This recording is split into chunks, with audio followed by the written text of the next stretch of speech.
What's going on, everyone? Thanks so much for tuning in to another episode of the Ducks Dish podcast. I'm your host, Max Torres with Scoop Duck on 3. It is Monday, August 5th, 2024, and we got plenty to talk about in another action-packed episode of the Ducks Dish podcast, where I'll be joined by Scoop Duck owner Justin Hopkins to break down another big-time commitment for Dan Lanning and the Ducks on the recruiting trail.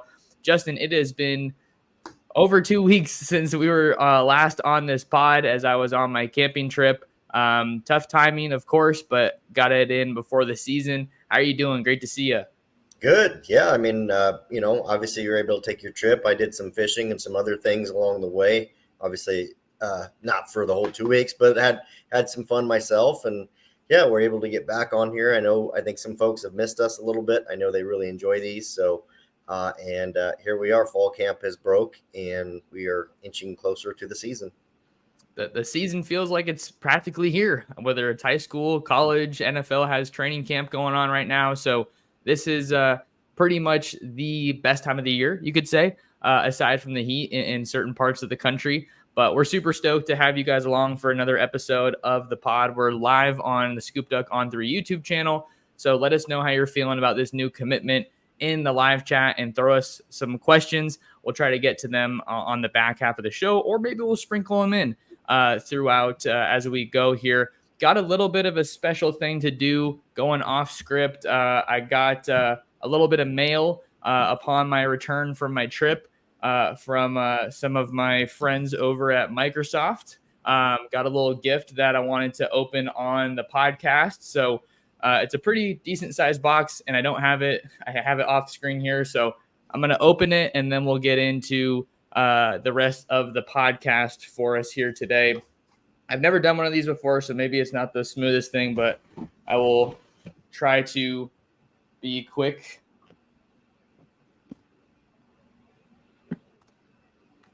As Justin hangs out with us here. We got some bubble wrap here, and it looks like I can open this. We got an Xbox Series X to go along with the release of EA Sports College Football 25. I've been seeing that other people have been getting these too, and some of them are themed. So I am just not gonna open the entire thing and take up way too much time, but I am curious to see what this thing looks like. So I'm gonna continue going here. Justin, are you guys an Xbox household or a PlayStation household? Both. Cooper, my oldest son, has a PS5, and we have a PS4. But then my son Tucker, who's 16, has an Xbox in his room. So we have them all.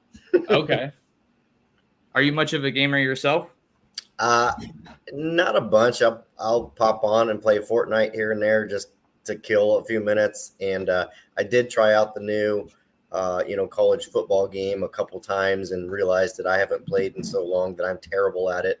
But yeah, so here and there, I'm not anti-gamer. I just I definitely don't sit there and veg out and play video games for 3 or 4 or 5 hours like they're able to do. I used to do that in my previous life, and now I've been in this apartment for over a month, and I haven't even plugged in any of my gaming systems. But looks like I was able to dissect this, and I almost got. You moved in the apartment, but you haven't been in it at all. No, I've been gone. Yeah, I was in Hawaii, and then I was in Montana and Canada, so it's been a crazy time. Looks like we got the console just about out here.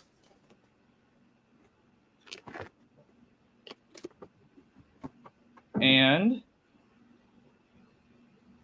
there she is, University of Oregon Ducks. Got the Oregon themed Microsoft Xbox Series X for the new college football video game. So a huge thank you to everybody at Microsoft for hooking me up and sending a great gift we'll definitely be checking that out and getting some hours in on EA Sports College Football 25. So nice little way to start the pod. Thank you again for that, everyone at Microsoft. Thank you for the gift. But Justin, what do you say? Let's talk about some Oregon football recruiting. Dan Lanning and the Ducks had a pair of commitments. I talked about Trey McNutt in yesterday's podcast, and now we have another one to talk about in 2026. Frankfort, Illinois, Lincoln Way East quarterback Jonas Williams, who chose to commit to Oregon over Ohio State, Alabama, and LSU. What are your thoughts on this huge pickup? Yeah, it's wild to think about it, but here we are, August, and now with the commitment of Williams along with Faison to Tennessee, both on Saturday, there's only one of the top 10 quarterbacks in 2026 that is currently uncommitted, and that's Ryder Lions, which we've talked about before. He's the only one that's not committed in the top 10. So as wild as it might seem, it was somewhat paramount for Oregon to, maybe be able to close on one of their guys. And the feeling to me is I actually think this was one of their top targets all along. This is a guy that if you look at the film, if you look at what Will Stein has kind of looked for, he really seems to kind of favor those athletic quarterbacks a little bit. Again, they don't need to just be a pure athlete, but he seems to like those guys that can run around a little bit. I think this fits what he's trying to do. Really good player. Obviously had all the offers. I think On3 themselves have him ranked as the number 7 quarterback nationally, which is a little bit higher than some of the other services. So, clearly they see something there that they like. And, one thing that I always like about this, I said it with Akili Smith Jr., I'll say it again for Williams. Now you have your guy that can get out there and recruit for you. He can get out there and get on the phone with these offensive targets you've got, receivers, running backs, whatever. Now you've got an extra recruiter in your corner. So that's always a good thing from my standpoint. Definitely. Absolutely. I want to get into a little bit of background from a rankings perspective to fill people in. Jonas Williams listed on the On3 recruiting database at 6'1.5", 200 pounds. The On3 industry ranking has him as a 4-star prospect, 92.14, number 92 player nationally, number 9 quarterback, and the number 2 prospect in the state of Illinois. But Justin, like you said, On3 has him as number 7. So just some added background there on the newest Duck here. And before we get into more about him as a player, I'm going to read some of QB11's eval and get into some more thoughts here. I think my biggest thought with this commitment was timing. Timing was huge. You saw so many quarterback dominoes flying off the board. And then you can even look at guys out west where Oregon typically likes to look for some quarterbacks or at least start, right? They have Akili Smith Jr. in the 25 class out of San Diego.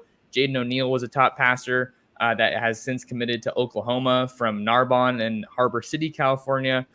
So not too far away from me. That was a guy I really liked. And then Ryder Lions is obviously worth a mention as well.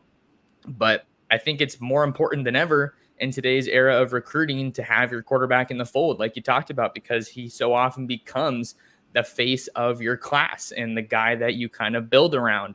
So I think the timing here really, really favors Oregon, maybe a little bit later than I expected, or if I'm looking at it through Oregon's lens, maybe would have liked. But you've got one of the top guys in the country, and I think that's really all you can ask for each and every cycle. And I think Will Stein has given plenty of reason to trust his process, his evaluation, and his system. And Jonas Williams looks like he's the next one that Stein has circled. Yeah, and you and I, just to maybe piggyback here, you and I have talked about Ryder Lions before, and he remains a target for Oregon, a top target, in fact. Now, let's just say he commits to Oregon, whatever, which I'm not saying.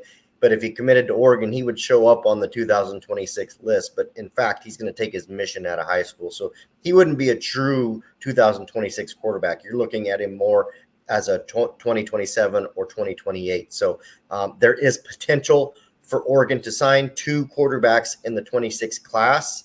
But again, Ryder Lions really doesn't, classify as a 26 because of his mission that he'll take out of high school. But yeah, flip it on the tape here. You got to watch Williams. I know you'll read some of the eval from QB11, but I mean, he texted me on the side and said, man, this kid's legit. you could tell. You can always tell when QB11 is excited because you can read his evals. He'll either keep it really short and sweet, maybe on guys that maybe he's not super geeked about, but then you get somebody like, Williams or McNutt or whatever, and he'll get, 4 or 5 lengthy paragraphs in there, and you can tell, like, okay, he's pretty excited about this guy, and I could tell he felt that way about Williams. Yeah, to your point, just giving that thing a read over on Scoop Duck for our subscribers. Go check us out. No better time with football season getting underway. I noticed that too. I'm like, oh, wow, this is a little bit longer than QB usually writes. But he's super excited about Jonas Williams and what he brings to the table as a quarterback.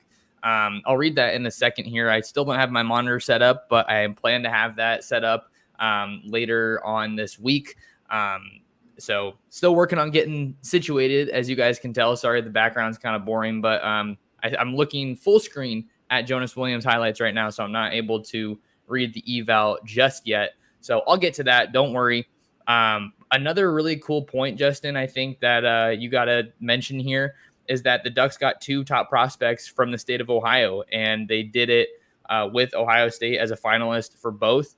And I might add that this comes on the heels of them officially being Big Ten conference members. The announcement of them joining, the Big Ten backdrop at the press conferences, all of that. I think that I'd be curious to get your take on this because I've been saying it for a minute. I think all of that plays into the strategy that comes behind the scenes with recruiting. I don't think anyone would really go on record saying that, but you look at all of that and Oregon trying to expand their footprint in the Midwest, and I think it lines up pretty nicely. Yeah, no, I do. And in the interest of keeping this going, I pulled up the eval on my phone, and then that way I can read a little bit of it on Williams. Since you're not capable of doing it just yet, I know you'll get there. But one of the graphs, thank you. One of the graphs that sticks out, and this is from QB11. Williams is a really smooth and twitchy athlete, displaying not only the physical traits to escape the pocket, but also the instincts and timing to eject from the pocket and create space while keeping his eyes downfield.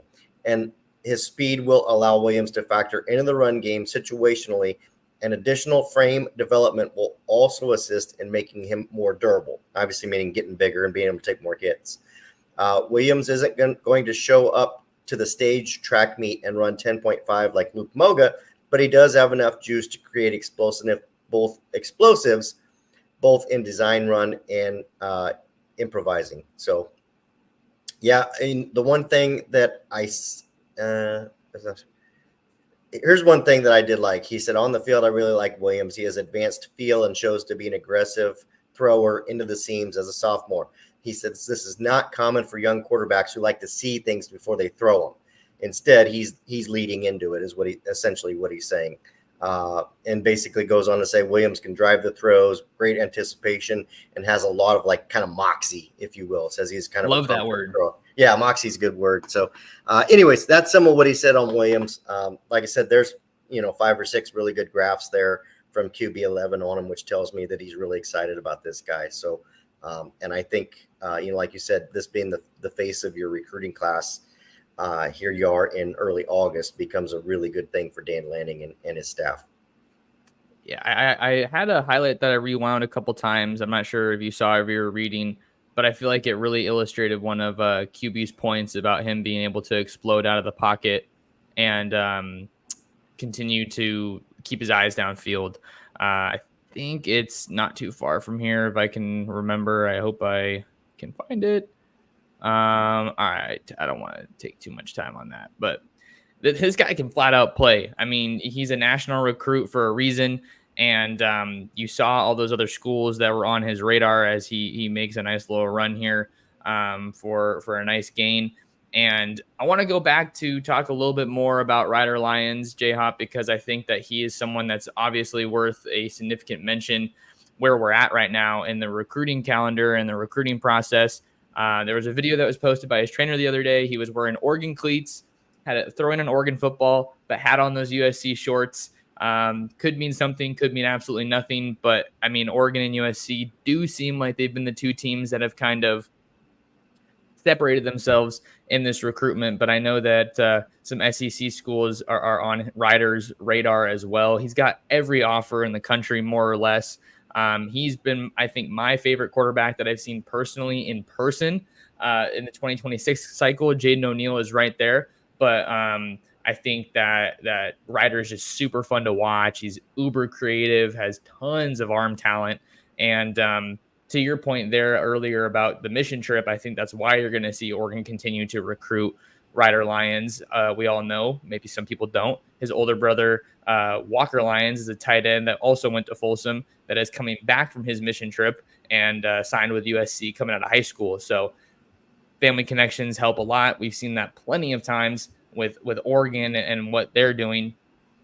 But he's a fun prospect to watch, and I think that they have a pretty realistic shot. I know Chad Simmons recently put an RPM in for Ryder Lions to land at USC. Don't think he has set a commitment date, but if you're looking at USC, just to talk about them for a second, I mean, it's paramount for them to sign another top signal caller after Caleb Williams' departure. Now Miller Moss looks like the starter for this year. And then I saw Scott Schrader talking earlier with Josh Newberg about how they're kind of kicking the tires or staying in the picture with Hassan Longstreet out of Corona Centennial here in Southern California, because Juju Lewis is still taking some trips. And even though he's saying all the right things, he's taking a lot of visits. So you got to be ready for whatever happens.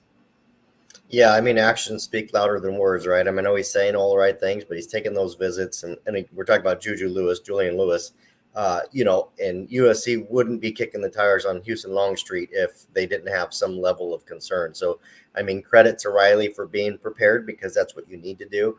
But clearly there's a lot more going on there with Lewis than, maybe he's letting on. So, just some interesting dynamics. I mean, that's, if you're USC, under Lincoln Riley, you've really only recruited one position really well, and it's been quarterback, and he's done a tremendous job. But, like I said, you're kind of worried about Lewis at the moment.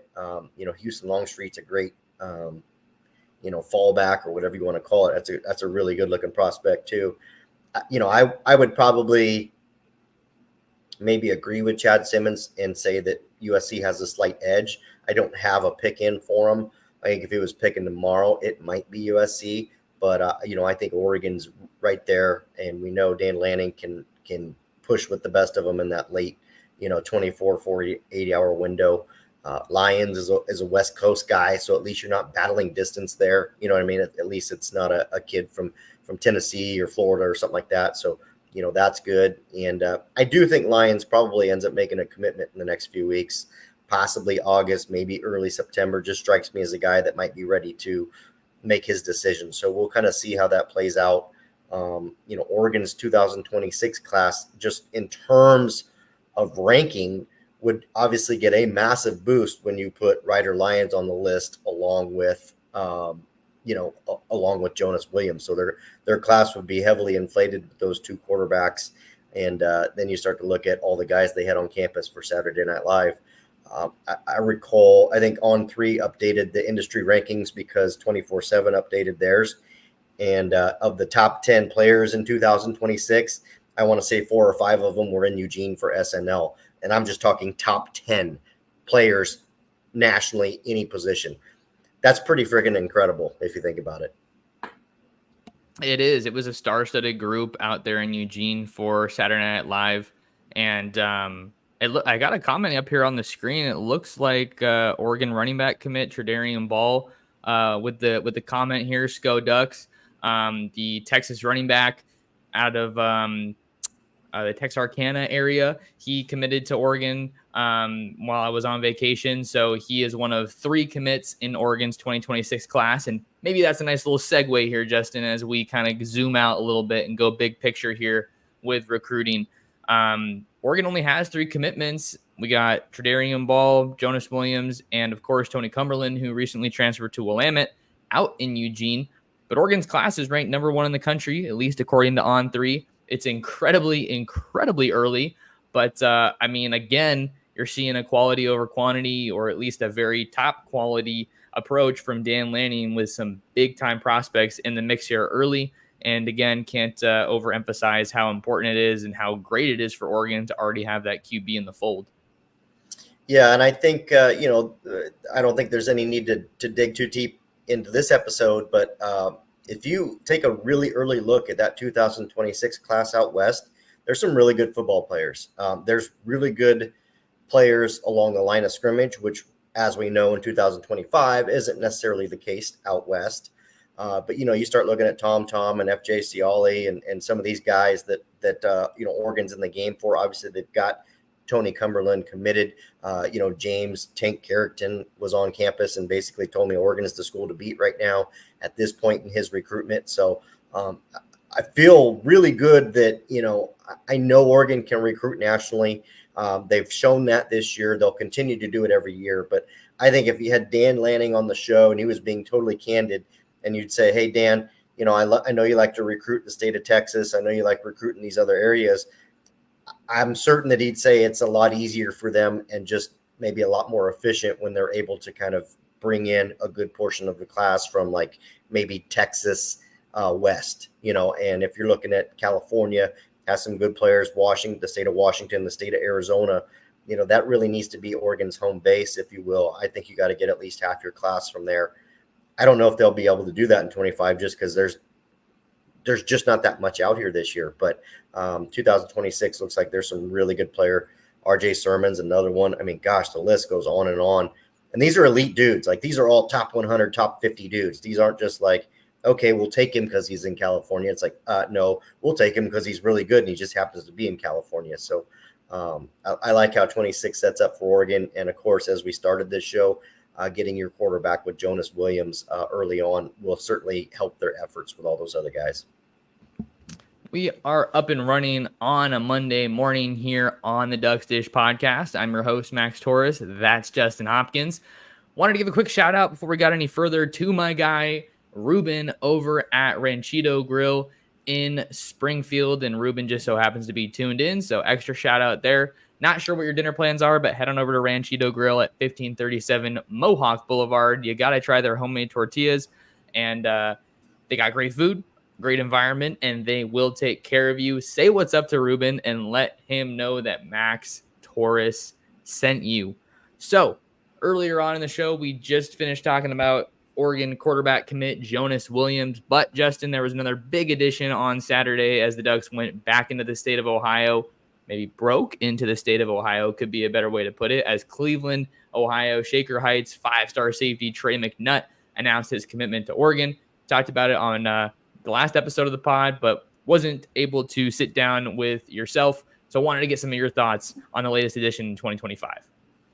Yeah, obviously, I'm not a rocket scientist, so I don't need to say, hey, signing a 5-star is really good or getting a commitment for 5 stars. Everybody knows that, right? That's not analysis. But, what I do like about McNutt, and I'll say this, just some extra thoughts. Of course, breaking into the state of Ohio for a Ohio legacy is a direct dig at Ohio State. And, we're truly on the ground floor of what I believe, and I think others are starting to catch on, is going to be a budding rivalry in college football. I know Ohio State's had its hands full with Michigan. I think they're about to have their hands full again with Oregon, as well as obviously now their conference opponents. There's not many schools that Oregon is battling the same recruits for more than Ohio State, I believe. I think Texas is probably a fairly close second, but a lot of these guys that we're talking about and either, commit to Oregon or commit to Ohio State or whatever, it's coming down to like Oregon versus Ohio State or Oregon versus Texas for a lot of these guys, maybe Texas A&M in there right now. So just kind of interesting as far as McNutt goes. Of course, being able to break in and take an Ohio State legacy, maybe that doesn't help you a ton more with the 2025 class in terms of giving you some momentum, but that will pay dividends with 2026 and beyond. So, big thing there for them to kind of get started with. Secondly, and I know the film's going to roll, what I love probably most about McNutt is that he literally does everything really well. Like, this is a guy that you can drop deep in the secondary at safety, and he's not going to get beat deep. This is a guy you can bring up to the line of scrimmage, and he's not going to get bullied off the ball. This is a guy you could legit have to flank out, maybe, cover a tight end or possibly even a bigger wide receiver out at corner, and he's not going to get beat. There is just a ton of value to have a guy like McNutt that can literally do everything and do it at a high level. So Athletically, we know he's extremely gifted.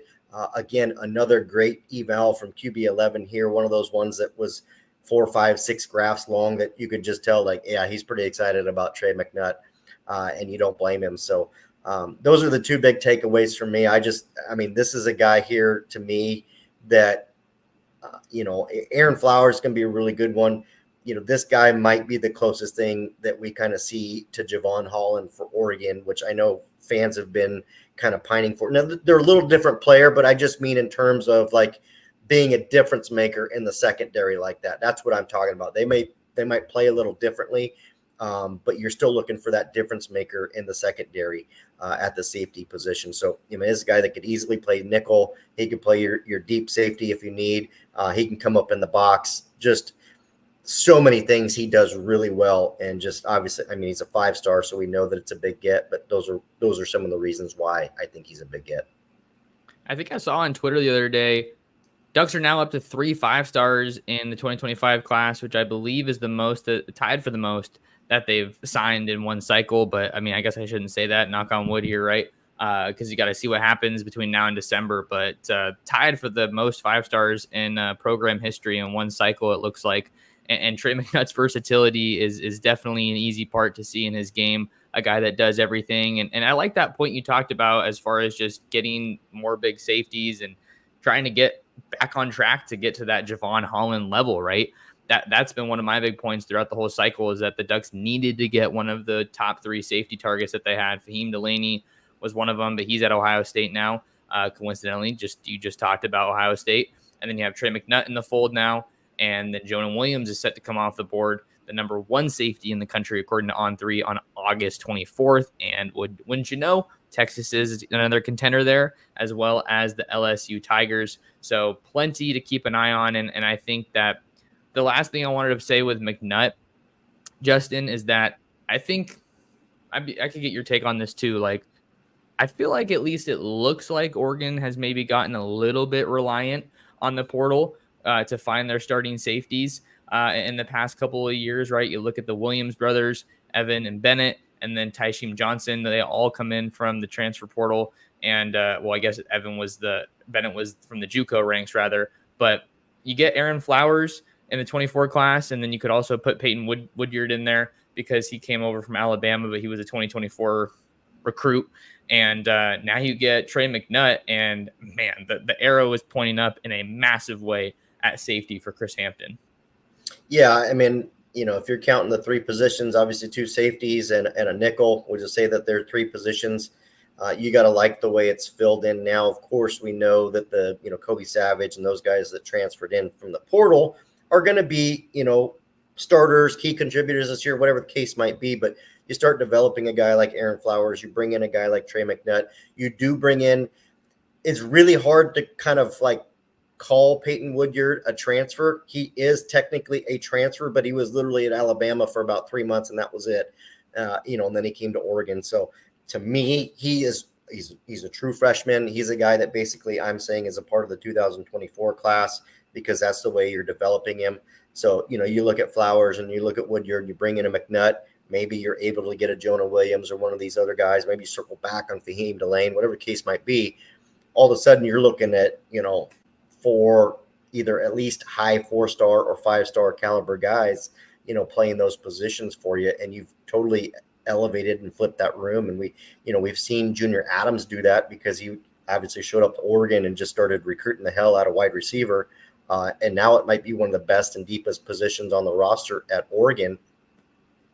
I think you're kind of seeing that, with safety. It took a year or 2 longer than that transition did at wide receiver, but now we're starting to see where that room is starting to flip.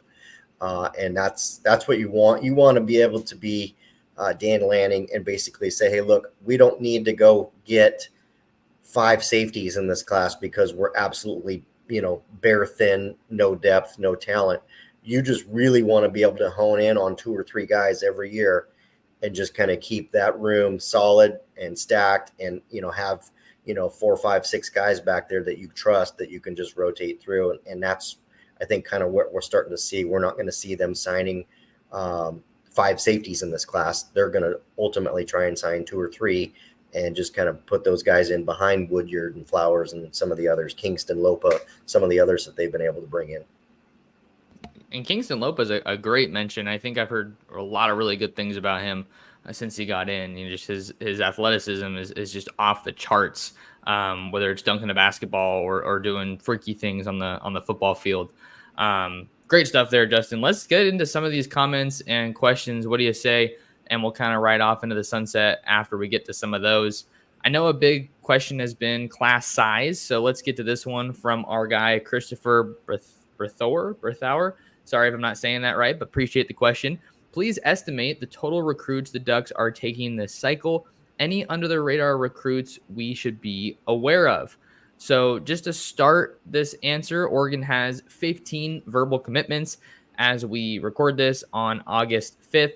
And I think the biggest remaining positions of need, definitely have to say linebacker. All of their top targets at linebacker are committed to other schools. I was actually having a conversation with someone last night and about Gavin Nix, and they were basically saying that Oregon was in a good position there, but then they were kind of hearing and they were told that that rocky trip back to Florida that took them through Seattle really kind of didn't help things, and I think that might have been the straw that broke the camel's back to a degree. So linebacker, you need some more help there. You still need a tight end with guys like Lincoln Cure and Deshaun Brame committed to Kansas State and Tennessee respectively. I think you probably want another tackle if you can, with Juan Gaston picking Georgia over Oregon and others a couple days ago. I think those are probably the biggest ones you're looking for. And then, of course, maybe you see Oregon get another wideout with some smoke around Isaiah Mosey, potentially flip into Nebraska following the hire of his dad out there in Lincoln. Yeah, I guess to answer the question outright, I think 25 is the number. And what we need to learn as fans of Oregon recruiting, okay, and analysts, and it's our job to teach you. I don't think there's ever a moment where Dan Lanning says, I'm signing 25 guys only, and that's it, right? I think you put a number out there, knowing what your scholarships look like, knowing what your roster looks like, and you say, hey, look, 25 is the number. And you're probably saying one or two spots either direction, okay? Maybe we can bump it up to 26, 27 if all of a sudden we got a couple 5-stars on the hook and they want to join.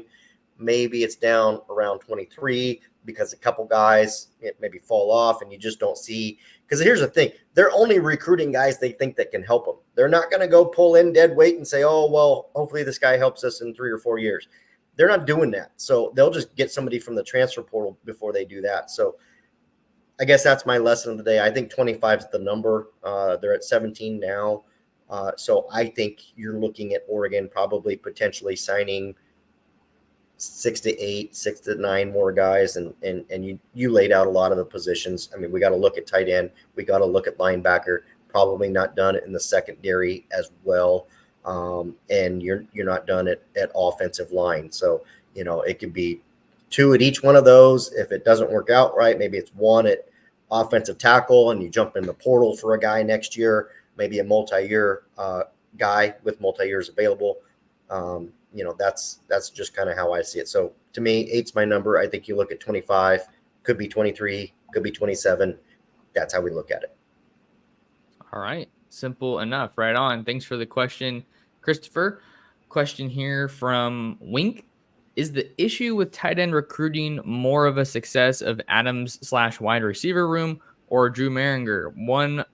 One-on-one ball to go around, too many weapons, maybe from a top recruit point of view. So sorry, I kind of got tripped up with the wording there. But it seems like the crux of the question is the issue with tight end recruiting because Oregon's recruiting wide receivers so well that maybe it's not as appealing of a spot to tight ends. I mean, I think that's kind of what I got from this one, Justin. So I'll start off here. I don't think that it's a product of the wide receiver room being as good as it is, or Junior Adams being one of the very best recruiters in the country.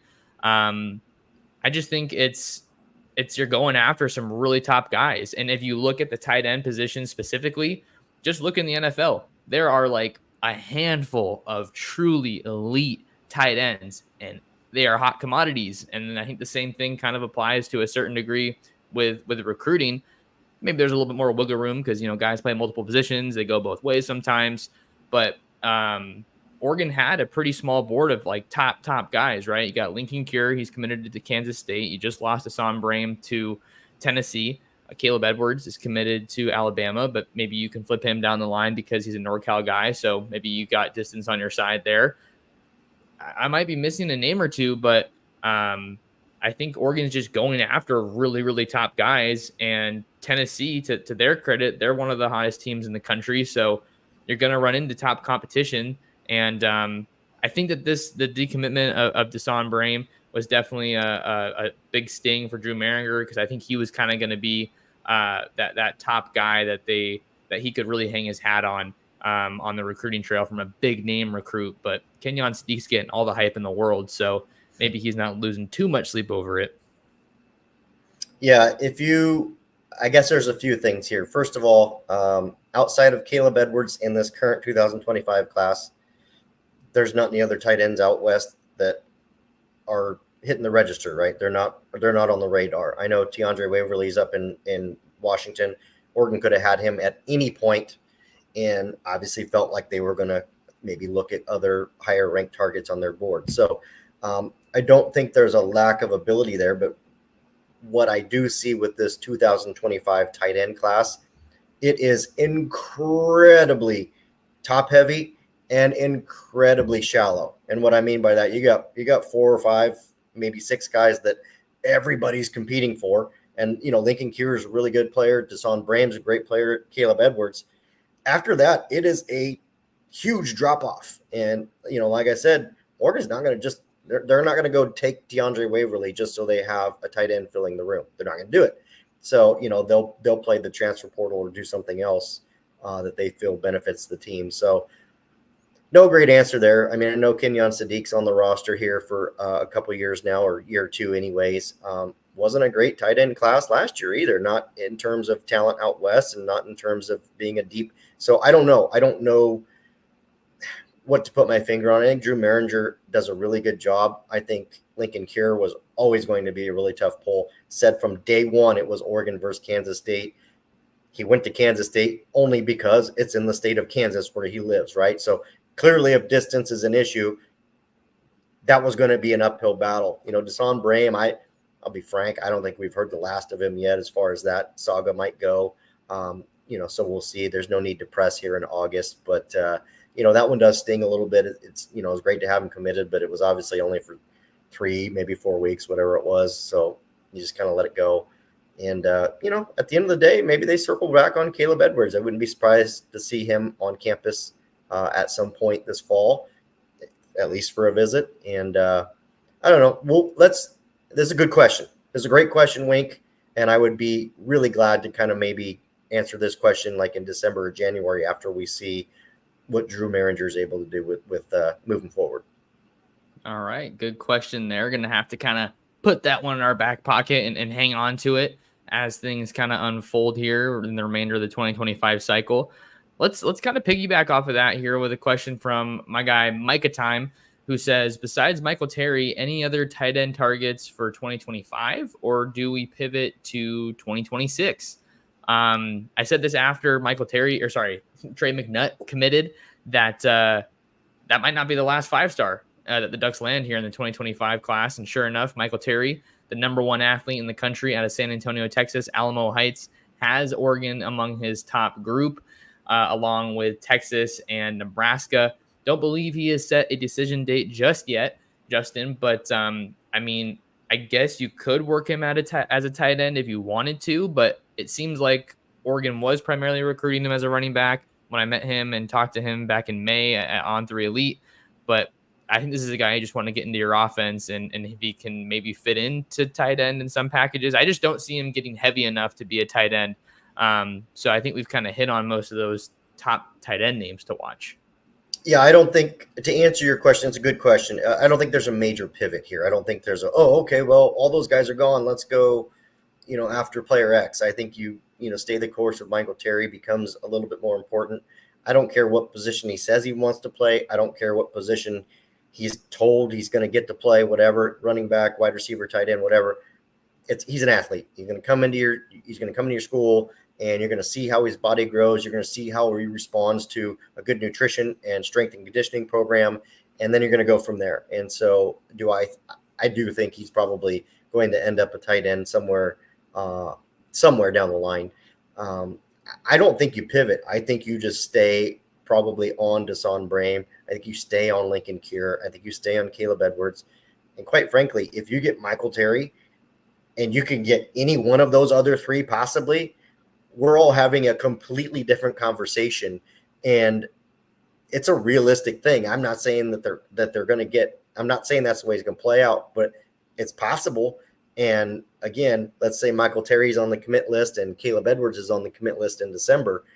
Ain't nobody going to be questioning Drew Maringer at that point. So let's just see how it plays out.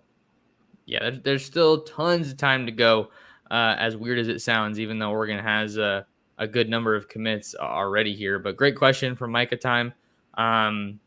Let's see. We got like 5-ish more minutes, Justin, then we'll hop out of here. We got one from Andrew, longtime listener, so got to show him some love. Andrew's question, assuming Aaron Dunn, and Austin Pay end up elsewhere, do you see the Ducks still trying to get a fourth O-lineman this cycle, or do they just grab one from the portal after the season? We maybe don't need to spend a ton of time here because we've talked about it, but what are your thoughts here, Justin? Yeah, kind of like tight end recruiting just talked about. I think let's say assuming you don't get Michael Fasusi, obviously Juan Gaston committed to Georgia. I think you circle back on those two guys. You maybe kick the tires on anybody else that might have shown interest at certain points, depending on where they're committed. Because again, I can make this guarantee, and it's guaranteed to happen. There will be some coaching movement in November and December. There's going to be a coaching carousel, and based on what happens there is probably how you react. So, like I said, with tight end recruiting, I don't think Oregon's going to just go find some offensive line bodies and say, well, let's at least sign this guy. He's 6'5", 300 pounds, even though he's a low 3-star. They're not going to do that, right? They'll circle back on some of these top guys. If they find success there, great. And if not, they've had a pretty good run at the transfer portal at offensive tackle. And so I could see, Oregon, I can see Oregon almost no matter what, looking for an offensive tackle out of the portal, almost no matter what. So we'll just kind of have to judge that body of work. I don't think that there's a deep name out there that they'll go searching for to answer the question. Sure. And maybe a guy that they could circle back on a little bit or keep tabs on at the very least. I'm going to throw out Doug Utu.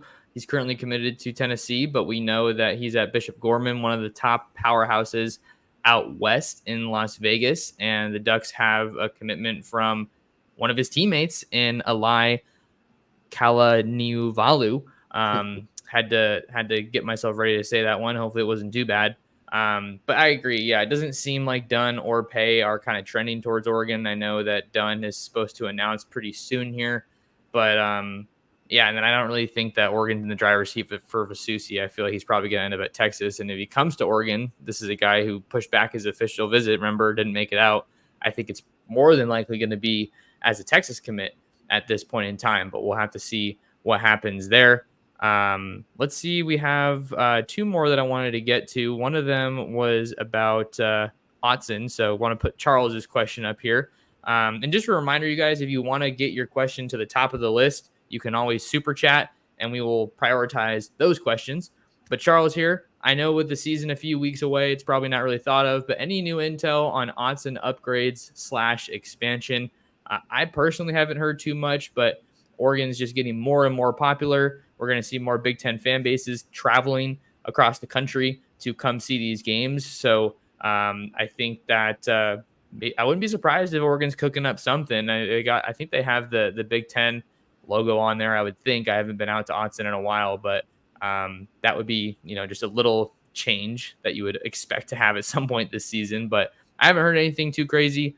But hope Oregon would have something in the works. Yeah, I mean, you've already got the indoor facility, practice facility kind of in the works and going. So without any real intel, and I honestly just don't check, I think that they're going to have to expand and upgrade Autzen. They know that. I think the Ohio State game this year is going to be what I'm going to call a stress test, because that that freaking stadium's going to be busting at the seams with people inside of it. And I think that's, Oregon's kind of wake up call, if you will, that, hey, we have to kind of quit delaying this and really need to put this into motion. I'm positive discussions have already happened. I'm positive they're farther along than we probably think, but I think that game is going to give it a violent shove into reality. And the hard part is you can't have too many projects going on at once. So if you got the indoor facility, kind of taking precedence right now, I just wonder how that will impact or delay any updates to Autzen. But I would say within the next 2 to 3 years, that's something that's probably going to be happening. Got time for one more question, Justin? Yeah. All right, one more from our guy Tahoe Sam 707 on X. With the Sharma flip to Texas, what defensive line names do you expect Oregon to target? I got to believe they circle back to a prospect committed elsewhere, and it's currently very quiet around potential D-line recruits, which I think Lanning likes. This is an interesting one to tackle because defensive line, premium position. And like we've said a million times, crap out west isn't that great this year. You don't have a bunch of Jericho Johnsons and Aiden Brelands lying around there. And I don't know. I think with Sharma already flipping, I don't think it would be likely, but he is a West Coast guy. So I think you do have a little bit of a chance to stay alive there. I would think that the biggest name, if I had to put together a flip targets list, maybe an idea for a story later today, Justin, for one of us, I love doing those. Trajan Odom has to be on your list somewhere. And where is he committed to? Ohio State. That was a guy, I think it was really Sharma or Odom that have really been at the forefront of Oregon's defensive line recruiting, particularly along the interior. But they're different body types, different guys. But for my 2 cents, I think those are the 2 names that you got to keep an eye on. Of course, with Sharma already being a commit at one point, maybe you have a better chance there. But I don't know. It's a really crazy time, and things have never been more fluid than now in recruiting. Yeah, I think in terms of like the one that got away, I think Trajan Odom's probably near the top of the list with Noah McHale. I would say Deson Brame stings quite a bit too, going to Tennessee. Those are the 3 that I think if we had Dan Lanning, you said, hey, which one's kind of hurt the most? I think those are probably the big 3. I guess Pickett's probably up there too with LSU. And those are just either guys that Oregon felt like they had a chance for or did flip away from. I mean, Josiah Sharma is a good player. I don't think anybody at Oregon was like, oh my God, mash the panic button. We lost Sharma to Texas. I don't think he's quite in the same realm as some of those other guys in terms of the pain. So like you, I assume that this is what Tahoe Sam's alluding to, which I'll be in Tahoe next week. I know I said that last time, Tahoe Sam. I think you work hard on Trajan Odom and see what happens in November, December. Would not shock me one bit if he's on campus, maybe when Ohio State rolls around to town or for another game this fall. I think we'll see him at Oregon. So that's probably who you were alluding to, and that's what I picked up on. And I think that's the guy we got to talk about there. All right, we got the names to watch and more. Been an awesome episode, Justin. Got to give a quick shout out to our guy Nick P in the comments. He said he dropped his subscription due to a lack of content, but just resubscribed. Looking forward to consistent content. I'm back from vacation, and there's so much to talk about, so I don't think you got to worry about that. Come and see us at scoopduck.com. Try us out, and I don't think you're going to be disappointed because I think we got the best to offer in Oregon football and recruiting. Justin, any final thoughts before we get out of here? No, based on what Nick P said, I assume he was talking about YouTube, but maybe he was talking about Scoop Duck. We had no lapses in content at Scoop Duck, but again, we had July typically, I'll be honest, July has been up until now, has been the month where guys that do what Max and myself do in everywhere is when we take our vacations. That's literally like there's February and there's July when you can kind of take off and unplug. Not really the case in recruiting anymore in July, and that's just the way of the world. So I can promise you this, whether you're talking about YouTube or you're talking about scoopduck.com, we're in fall camp mode and football is coming. You won't see any lack of content, I assure you. So thank you for resubscribing, and I'm sure you will be pleased. Absolutely. Absolutely. Well, thank you guys so much for tuning in to another episode of the pod.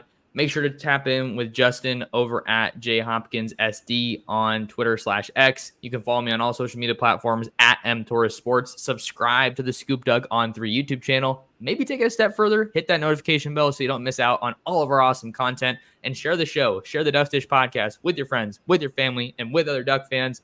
But thank you so much for tuning in, and we'll see you in the next episode of the Ducks Dish podcast.